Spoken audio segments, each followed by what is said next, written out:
Hike the trail? Check. Order takeout? Check. Schedule heart checkup? Done. We've all adapted to a new way of living. Keep your healthcare on schedule with Johns Hopkins Medicine, where your health and safety are our highest priorities. We're ready to care for you through virtual and in-person visits across Maryland and the greater Washington region. Your health, our experts, safely caring for you. Schedule your care now. Learn more at hopkinsmedicine.org/safe.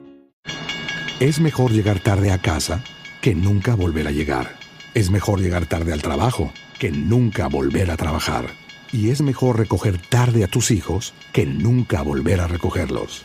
Llegar tarde a donde vayas por esperar a que pase el tren es mucho mejor que arriesgar tu vida tratando de ganarle el paso. Por algo existe el dicho, más vale tarde que nunca. Alto, el tren no para. Mensaje de Netza. This episode of the podcast is sponsored by Grammarly Premium. Get a 1-month free trial of Grammarly Premium. Also, get a free trial of vidIQ if you want to boost those subscribers and views on YouTube. And thank you to Amazon Music Unlimited for sponsoring today's show.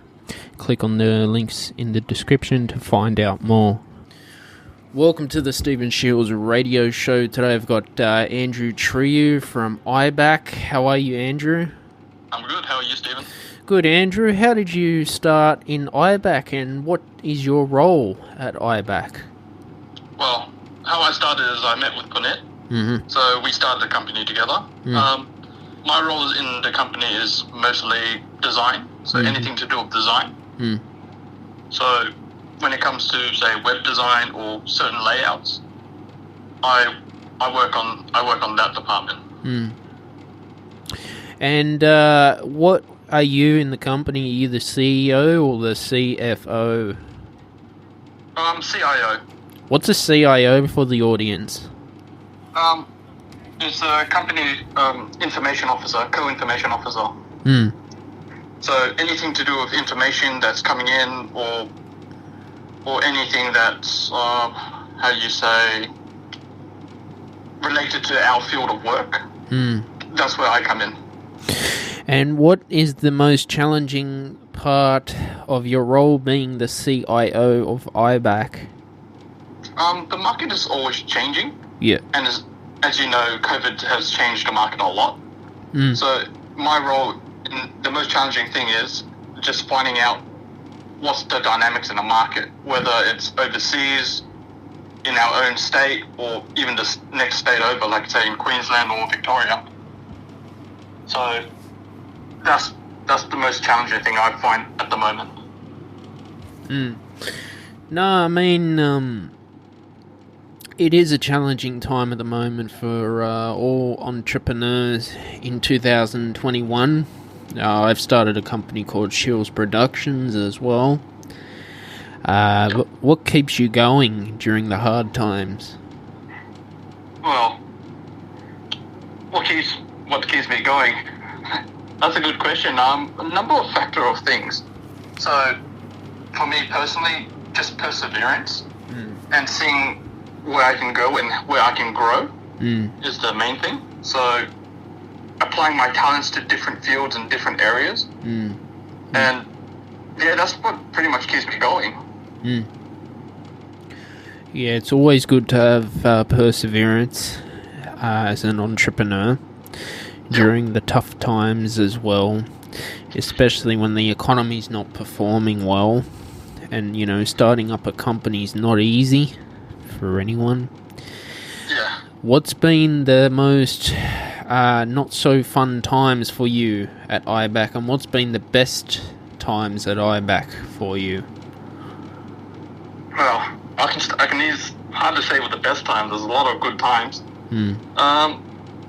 Good times were when, like say, near like last year, at the beginning of the years, is when markets open up and new dynamics that are happening out there in different companies, different sectors. You get to meet new people, and everyone's raring to go for the New Year's. So, but this was in the past before COVID, obviously. Yeah. The hard times would most likely, I can say, is COVID. The market is unstable. The tourism sector, it's not the best there.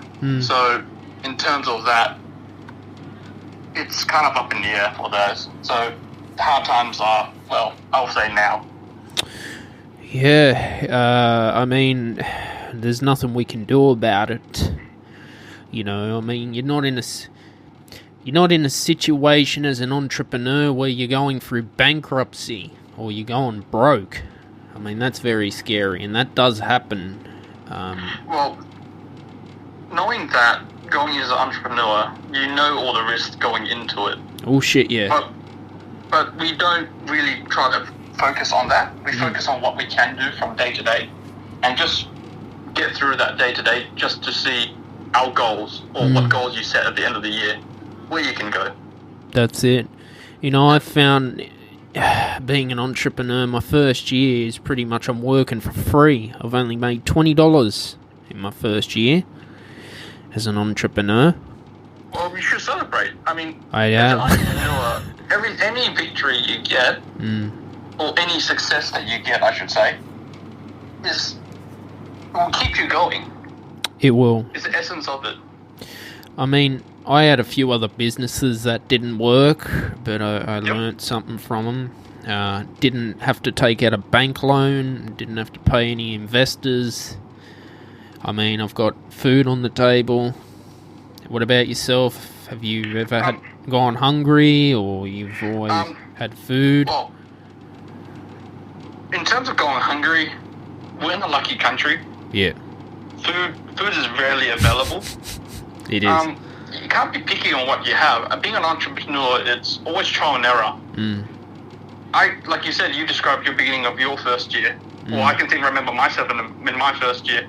There was a lot of trial and error. Things weren't going our way in certain areas, or some certain designs I made I thought was good. But there was a lot of trial and errors on my side to say, yeah, this works in the market, this doesn't work in the market. This is me speaking personally about myself. So, but in terms of going hungry, not so much. Yeah. Good on you.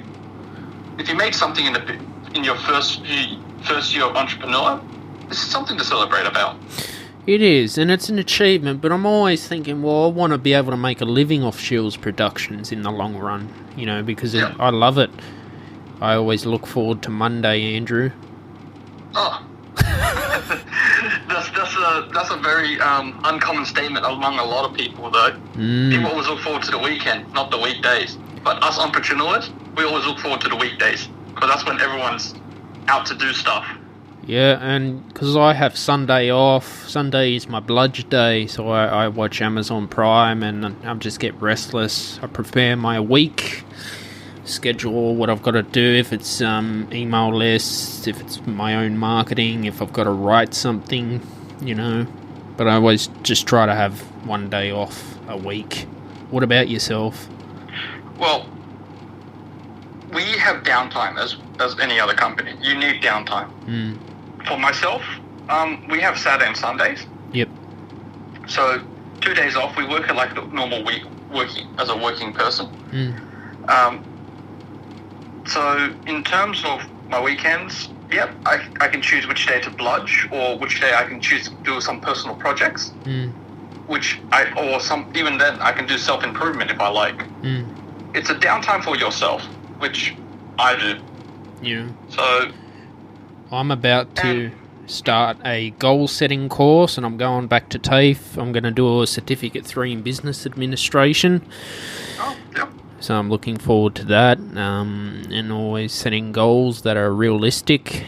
You know, my goal at the moment is to, you know, make a living off Shiels Productions and pay the bills. There's nothing to laugh about. It's a very good goal. As long as you have a goal. And it's realistic. Because I wanted to say this to you, Andrew. Have you ever had times where you said to yourself, I want to make $1 million a year, and, I don't know, didn't work out? What's your opinion on entrepreneurs trying to set their standards so high to make so much money a year? Well, setting standards high is nothing wrong. It's setting a standard that's based on an outcome, which I've learned in our business. There's certain things you can control. Certain things luck controls, or if some people say fate, some people say the universe. It's something you can't control. But the question is, have you done your absolute best to get that goal? So that's the essence of it. Setting goals is not bad. Setting high goals, there's a lot of sayings for that. If you aim high, you'll hit somewhere close to it. If you aim for the ground, you'll hit the ground. I wanted to bring this up. There are businessmen out there that are earning like $1 million a year, and they have depression, they have health problems. Yep. How have you looked after mental health, physical health, and made yourself happy? Oh, personal health, exercise, eat healthy. Yeah. We all know what to do there. In terms of mental health, you just need to have someone to talk to, someone you trust. That's the best way to do it. There's certain things you don't want to shun, you don't want to keep bottled up. So if you have someone there for you, or you have someone with you, that's always the best way. So for me personally, I have close friends, as do you. And if you're really good friends, then you shouldn't have anything that you should hide, or if you have any problems, just have a chat with them. It's good to open up a bit. This is why I love podcasting, because I get to talk to people, and my audience gets to learn. I get to share information as well, and it's good. This is what I love about podcasting, is the socializing aspect to it. Whether it's remote or in person, I love it. I've found it's really helped Shiels Productions a lot doing podcasting. Oh yeah, that's excellent. Talk to other entrepreneurs. Don't just, because if I was to talk music all the time, Andrew, I'd get bored of it. That's just how I see the show, because I like having other people on from other different careers. Oh, that's the best way to learn. Different areas, expertise, different people. I wanted to ask, why did you become an entrepreneur, and why are you slowly moving away from that employee mindset? Well, why I chose entrepreneur? Well, for me personally, it's when I started looking back on it, I can seriously laugh at myself for saying, you know what, make a lot of money, retire early, do what you want. That's the dream that they always sell you of being an entrepreneur. But in terms of getting into it, the first year was tough. Oh yeah. But you learn as you go on. Is you either you like it or you don't. And you get into that mindset. So, but this follows on to your second question of, well, you just keep going. And you learn and you mature yourself to the point where you learn what you actually need, and what those people who have, however you say, made it, like Steve Jobs or Bill Gates or Elon Musk, would you say, their struggles you don't hear about. And when you go through it yourself, you learn that and you grow. And you do get out of that employee's mindset. But you can never forget, you have to put in the work as well. So it's a different mindset, but the actions is quite similar, if you kind of get what I mean. Yeah, I do. Because it took me a while to move away from that employee mindset of relying on a steady paycheck. It was bloody scary for me. I remember going into a job interview and the boss said to me, "Why aren't you doing something with music?" And I was just like, my jaw dropped. I was like, holy shit. What? What am I doing here in an electronics store? It wasn't easy to become entrepreneur myself. Oh, never is. No, scary, dude. But maybe I've got a purpose, and you and Puneet have a purpose to do it. And we do what we love. Yeah, as long as you gotta love what you do, you gotta have a passion for it. Yeah. You know, passion, the drive, the willingness, the vision. Have all you that combined? Have you ever heard of, have you ever had that mindset taught to you that you've got to work 12 to 16 hours a day as an entrepreneur to succeed? Or how do you view that? Sorry, can you repeat that? Yeah, have you been told, you've got to work 12 to 16 hours a day to be an entrepreneur? 12 to 16 hours a day. Yeah, I've heard what people said that, or what people went through. If you have a passion and a drive, and you believe in something, and you have a plan, then yes, you persevere through it. I mean, we all have. If we all worked into an industry where you have deadlines, you have that mindset of going 3 minutes to go, 1 minute to go, 2 minutes to go. You have that. You're in the zone, or they would say. Yeah, you do get that. Yeah, I've heard people, they've done that. It's up to you how you want to go about things.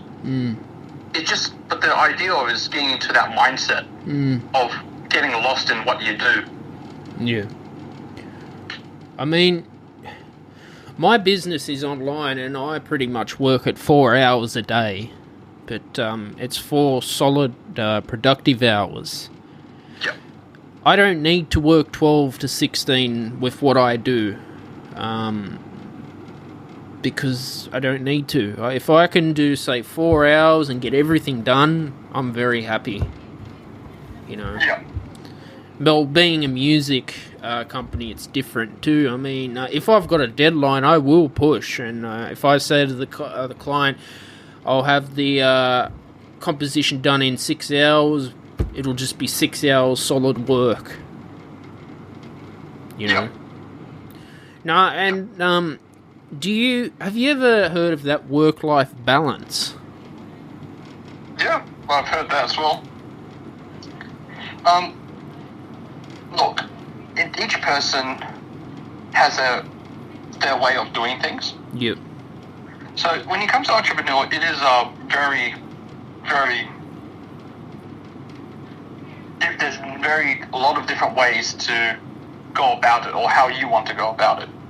So for us in our business, we work 9 to 5. But that's productive work that we have to be doing as well. Yep. So we're always looking and always changing. So, like I said, it's very dynamic. Yeah. Exactly. I mean, mine's is different, because I could be doing a podcast at 3 o'clock in the morning, with someone on the other side of the world. So my hours can change in music, but I do it, That's the industry of that, or of what you do, or what you're doing as a podcast. If you want to interview someone from across the world, yeah. Like, I try to have Sunday off, but if the client says I can only do Sunday, well, I say okay, I'll do it, because I love it. Like last Sunday night, I had a film composer on the show. That was good. Yep. It was fun. So. Oh, well, that's excellent. And I've read a book by Tim Ferriss called The 4-Hour Work Week. I haven't read that one myself. Now, he wrote a book, and it's a real book. It's on Audible, even on bookshops. Yep. He apparently started a business that he can just make money in his sleep. Yep. Have you tried to do that, make money in your sleep? Passive income. Yeah. Yes, I've heard of that type of work. Well, with IBAC, we haven't gotten to that stage yet. Yep. But certain things like AI or just online, like if you heard like online Shopify, like people do online, how do you say, what's that word again? E-commerce. Yeah, that's the word. So e-commerce, those are passive income. So you might be sleeping and someone else might be buying something on your line, on your website. So I have heard of that. Like I said, it depends on what type of entrepreneur you're going into. Yeah. For us, IBAC, we want to get into it, but we haven't fully established that yet. Yeah. But we are getting to that point. Yep. Yeah, it takes time. It's you know, I've found building a business in the beginning, you're working for free. In the beginning. Yeah. And to build it up to passive income, you know, you got to have the following on the social media, because if you don't have the following, people don't know your products, unfortunately, if you want to get into e-commerce. That's mostly to do with marketing. So just getting yourself out there, promoting yourself. Yeah. Getting awareness of yourself. And you're always tweaking. Yeah. So you know which one, like as you would, you do a podcast, you will find particular audience that likes this certain things and others who loves another. Exactly. So you're always tweaking. That's the beauty of entrepreneur. You always got to be on your game and always changing what you have to do. So, but yeah, marketing is a big help in that area. You see, I wanted to bring up the beauty about an entrepreneur is I can schedule yoga into my work day, which is cool, you know.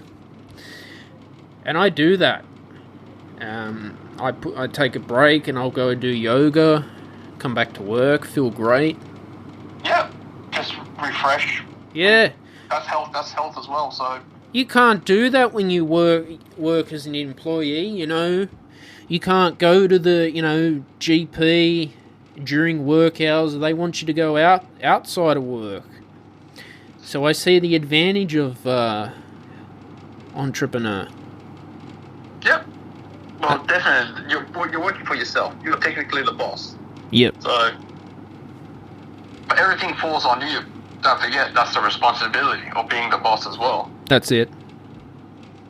So, I mean, okay, you look at a small business, just a small business in Campbelltown. Now, they have to pay their rent every week. They'd have to have, I don't know, liability insurance and, this legal stuff. Online business is better. Because you don't have to worry about all the liability issues and all the legal and the rent if you're working from home as well. Yep. Well, that's the great thing that the day and age we live in. Yeah. Is the internet era. Yeah. A person has a library in their pocket, essentially. Yeah. Or the world market in their pocket. Yeah. What we're talking on right now is it's like we can do so many things. Yeah. Because of the mobile phones, internet, so many things. But I still see the value in having a shop outside. Mm-hmm. I mean, if you go on the street and you just see rows of houses, and I mean, it gets boring. So having that shop there, or someone having a shop, like say clothing, or even food stores, or like pizza, you would like to eat out sometimes, or somewhere to meet up. Yeah. So there's just different ways how people see entrepreneurship. Some people just like opening up, like, I'm not saying old-fashioned, but going with the open market, like just being on the street, just opening up a shop there. For us guys, or even our kids, they would have, online marketing. It's, like you said, it has a huge advantage of that, over that. Now, are you working from home at IBAC, or do you have an office yet? Well, me personally, I work from home. Yep. So. Me too. Yeah, so the advantage of, like I said, working at home, you don't have to really rent out space. So, but we would get an office as well. So. Yeah. it's just how you do business. So here's a question about if you're going to rent an office. How come you can't buy the office out and then start your business from there? Why do you have to rent it? Well, depends what you mean. What business are you talking about? Is it just like just a general small business, like say a iBack or a IT company in an office space in Sydney? Yep. Yeah. Well, as you know, everyone's competing for a business district or have an advantage. Yeah. So the market. So there you go. Demand's there. So whoever can offer a better price, well, that's where the expense comes in. Once you get large enough, you do want an office. You want a centralized place where all your employees can meet, and you can do things in that office that all the access to your clients is there for you. Well, yeah, you want to own the office instead of renting it. Yeah. But again, it's like buying a house nowadays. It's hard to get a house when you're starting out small. Yeah. Once you get big enough, definitely you can look for office space to buy. So that's just how the market works. Yep. No, completely understand. You know. And what books have you been reading to educate yourself? A few marketing books. Mostly on Audible. Good on you. I got Audible as well. Yeah. At the moment, I haven't read anything recently. I finished a book last month. But again, I'm just looking for new books online, just to either marketing, design work. Mostly reading up.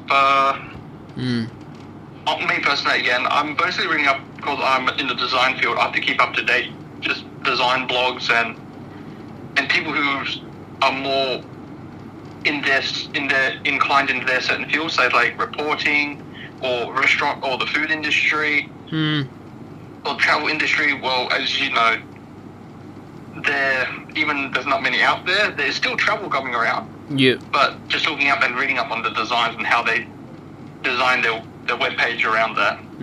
Good on you, mate. Good on you. Yeah. You know, I like history, and I'm doing some of the Great Courses Plus on Audible. Yep. Learning about the Celtics and the economy of, I think it's medieval Europe. It's awesome. It's awesome to listen to history, because I love history. You know. Oh, that's pretty cool. Yeah, I got a mate who loves medieval history as well. Oh, it's awesome. Yeah. You know. And, you've played a musical instrument, have you? Yes, I have. I played a snare drum in a marching band. Yeah. So it's not that I played an instrument, say, by myself, but it's more of a marching band for the Air League. Yep. So just the rhythm, street performance. Yeah.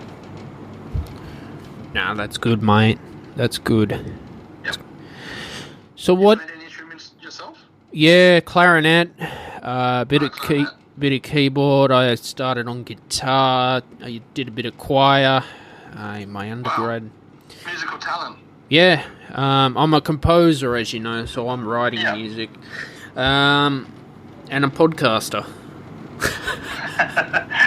What we're doing. You know. Nah, yeah, it's, I look at all these, like Elon Musk, for instance, with SpaceX. Yep. He's completely gone and built another rocket and another capsule, which is bigger than the old, NASA, capsule that, when the moon landing happened in 1969. I mean, I suppose this is some of the most cleverest engineering I've seen.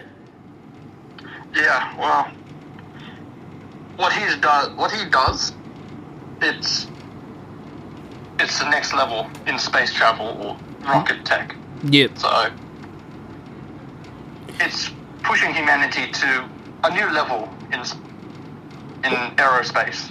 Well, what he was doing when I think when it was at the capsule or something landed back to Earth, it was so accurate. Actually landed on a landing pad.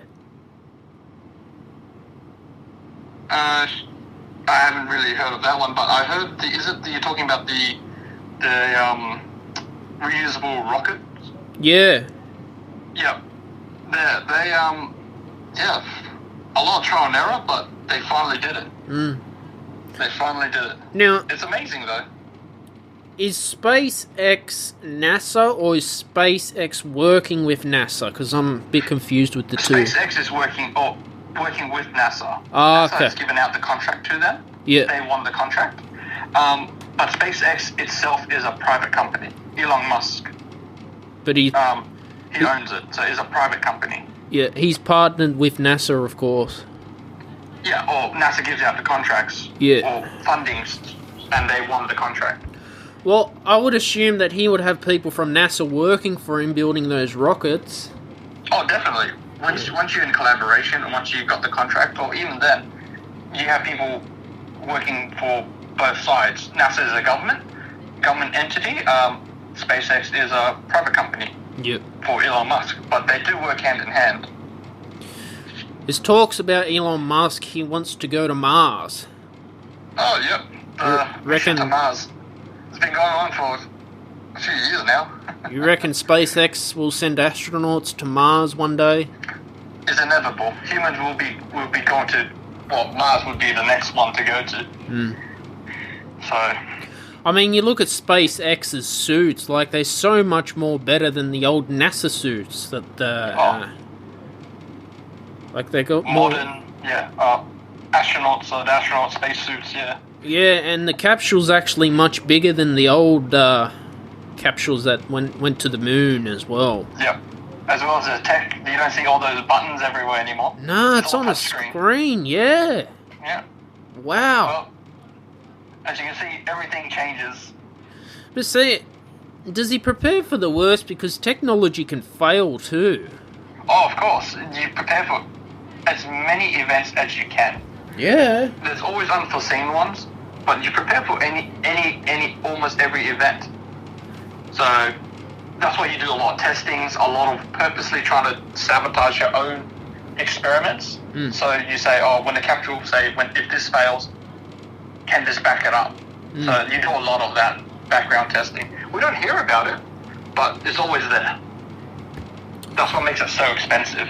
Well, remember when the astronauts went to the moon? Yep. And they landed with the lunar module? Yep. And then they took off from the lunar module. What would have happened if that thing never took off from the moon? Well, You'd be fucked. Yeah, your one-way trip. But I reckon they took that risk. They knew that was a risk they were going to take. Yep. Well, when you go like anything, you go into it. Yeah. There's always a risk. There's always a risk to it. Because there was one astronaut that stayed back. It's not the capsule. What do they call it? I forgot. And then Neil Armstrong and Buzz Aldrin were the two went to the moon, and there was a third crew member. Yeah. He stayed back. There's a third guy, but they stayed on the orbiter. Yeah. So he made the ultimate sacrifice, I guess. Yeah. Or others rock, scissors, paper. But to be even part of it is still amazing. Yeah, no, it's cool stuff, dude. You know, and I hope SpaceX can go to the moon again, at least. Oh, they are. There's no doubt about that. That's the next step for them. There's also 3 other companies I heard they're competing, like Blue Origins. I don't know if Virgin was I know definitely Blue Origin was competing with SpaceX to get the contract to go to the moon. Yeah. Put people on the moon. I believe there was 3 to 4 companies, including SpaceX. So why do they need a contract to go to the moon? just government funding. Okay. To build something is like having, like, say, if you had your business today and someone dropped $1 million on your business, you can think of how to boost your business to get there within a year, or within a year, let's just say, opposed to 5 years. Hence why having that contract is always best. Yep. I mean, you look at Russia, they got the Soyuz. That thing's so small, Andrew. Yeah. But it's a proven technology. It's been around for years. Yep. And it has a better track record than a lot of the rockets out there. Yeah. So, yeah. It comes back to Earth in a weird way, rather than the capsule or the space shuttle as well. It sort of circles the Earth's atmosphere and then slowly comes in. Yeah, they slow down, slowly coming back into the Earth's atmosphere. So not like the capsule that the US or even China at the moment is using, where it comes almost directly down. So they use a proven method that works for them. It's so cool. Yeah. You know. Well. You know. Yeah. Andrew, it was a fantastic show with you today. No worries. Thanks for having me on here. Where come back? Yeah, where can people find IBAC and find you on social media? We do have an IBAC Facebook page. We do have Twitter as well. Yeah. But if you go online to even just ibeacoda.com.au, you will find us there. So if you ever want a website or so, you can contact us on there. Yeah. So, but yeah, that's where you can find us. Awesome. All right, thank you for listening to today's episode of the podcast with Andrew Trieu. Thank you to the sponsors Grammarly Premium, vidIQ, Amazon Music Unlimited. Click on the links in the description to get your free trial. Also, you can subscribe to my YouTube channel, turn on those notifications, turn on the notifications in your podcast app to get notified, leave a rating and a review. You can donate to the show on my GoFundMe page, links in the description as well. Cheers, see you later. Hike the trail? Check. Order takeout? Check. Schedule heart checkup? Done. We've all adapted to a new way of living. Keep your healthcare on schedule with Johns Hopkins Medicine, where your health and safety are our highest priorities. We're ready to care for you through virtual and in-person visits across Maryland and the greater Washington region. Your health, our experts, safely caring for you. Schedule your care now. Learn more at hopkinsmedicine.org/safe. Hike the trail? Check. Order takeout? Check. Schedule heart checkup? Done. We've all adapted to a new way of living. Keep your healthcare on schedule with Johns Hopkins Medicine, where your health and safety are our highest priorities. We're ready to care for you through virtual and in-person visits across Maryland and the greater Washington region. Your health, our experts, safely caring for you. Schedule your care now. Learn more at hopkinsmedicine.org/safe.